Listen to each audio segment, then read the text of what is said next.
This is part 24 of my haul out progress report so far, replacing the rotten bilge flooring.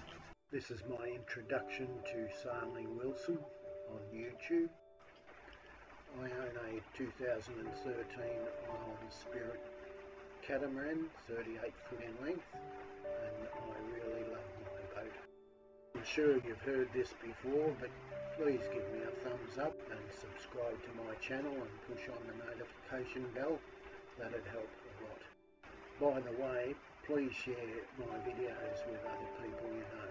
I'm currently on the hard stand at Reback Island Shipyard, which is in the top middle of the photograph. Reback Island is a resort island just off the main island of Langkawi in Malaysia. Here's a Google Earth image of my boat just beside the blue dot on the hard stand. And here's a photograph of my boat just after I finish putting the copper coat on. I've still got a lot of work to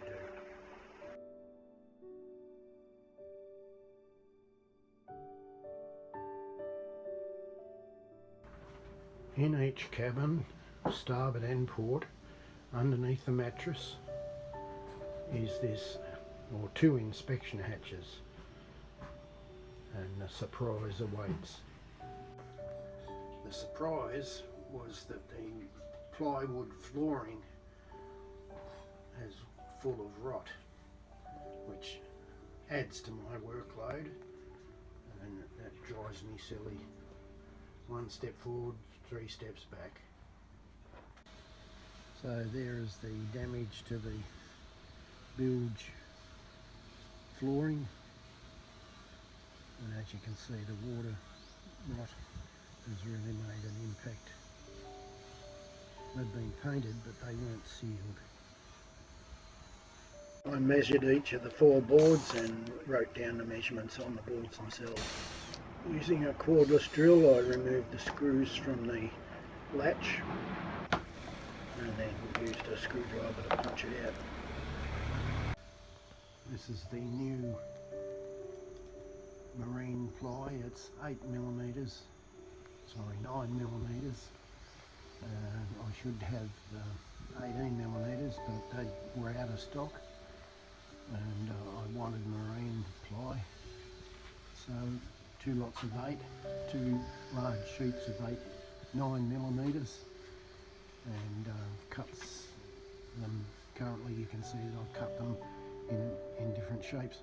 That's mainly because I needed to fit them in the car, in the station wagon, and then on the ferry to transport them across to the island. The ferry captain was more than gracious. He even helped us put it in and on the floor of his ferry.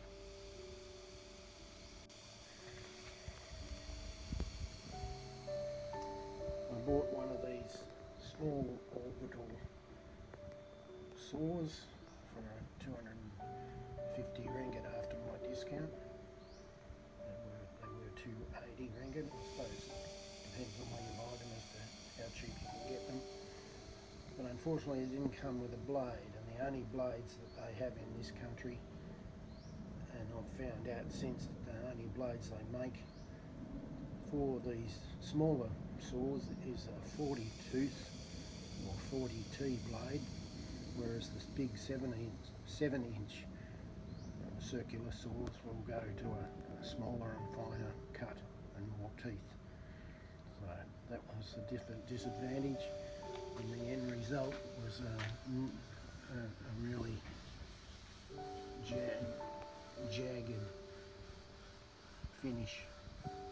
So obviously once they're on the bench I'll do this properly and I'll tape it off before I actually use the cutter again. You get what you pay for, but it doesn't help when you put the blade in around the wrong way and you push and cut, and then a piece of burning ember drops into the gap between your foot and your shoe, and you've got a hot foot. So I stopped and solved the problem and moved on. but next time I'll buy a better saw. Without a safety guard it was quite dangerous and I had to be very careful. When I turned it off, I turned it off and waited for the revolutions to stop and then turned it upside down so that I didn't have any problems after that.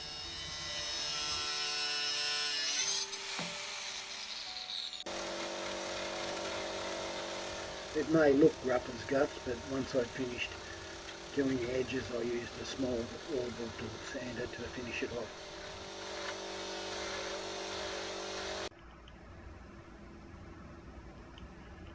I got the depth adjustment right on the router and then I was able to discard the old rotten floorboard and move on. So then I routed out the indentation for the hatch handle and cleaned it up with a screwdriver and chisel.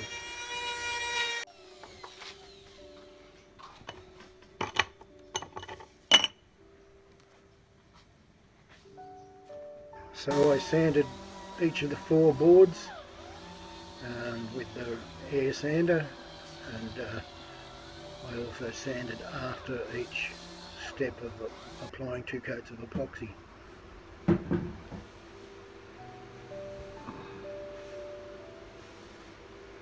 There's an old adage, measure twice, cut once, bugger it up anyway. So I had to take it down into the bilge and make sure I got the measurements correct. And in 36-degree heat it was a real effort. It was quite laborious.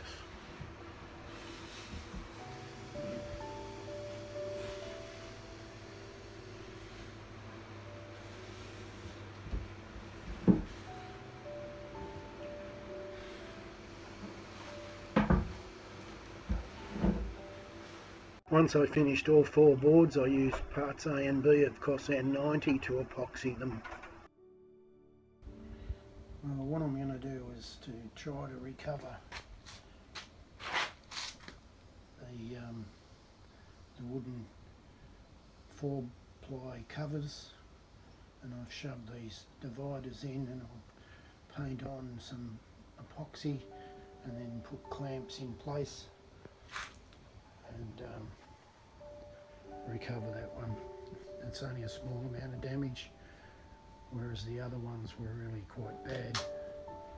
So I measured out 2 parts of the part B and 4 parts of the part A on a 2-to-1 ratio for each of the boards. I poured it on, and the first coat was always going to be dry, so I used more epoxy for the first coat than the rest of the coats, and each time I put the coat on I let it dry and then I sanded it back, and then I was able to put on the second, and I can't remember whether I put on a third. I don't think it needed a third, but it turned out okay. So these are the new covers. I've still yet to sand them off and paint them with white 2-part marine paint.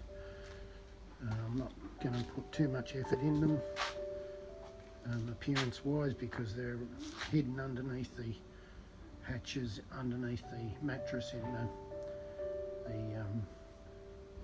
bedrooms, or whatever you call them, bedrooms, cabins. I'm also painting, I've sanded them back and I've painted them. I'll give them 2 coats of epoxy and reuse them. Right, I'm trying to solve the problem of a little bit of splitting of the floor ply, and I've epoxied in the gap and then used clamps to clamp it together. And this one wasn't anywhere near as bad, only some slight problems. So now I'm sealing it with epoxy, and then I'll paint it with the two-part paint, white paint. So that's where I'm up to at the moment.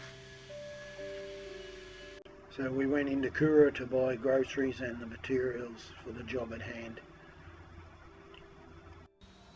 This is a Kosan product, parts A and B of a Transocean marine paint, trans-urethane finish in the white. It's a two-part mix, and it's 1 litre in total, so you have to be careful when you're mixing it, and you have to mix it thoroughly. This is a thinners based paint, and I didn't use the thinners. Unfortunately it was in the 30-degree heat and I took too long, so there are some little bits of lumps or roughness, and the cheap rollers that I'm using leave hair. So the first coat, I'll put a second coat on to seal it, but the second coat I'll be a little bit more fussy in the preparation of it.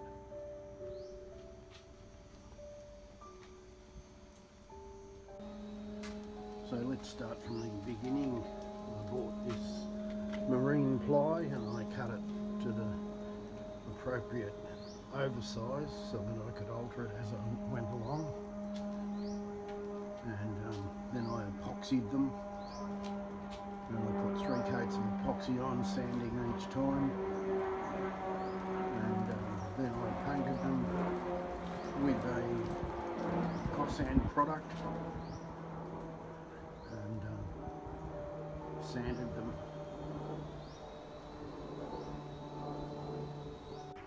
The tank went in okay in the port side underneath the cabin bedding without a problem.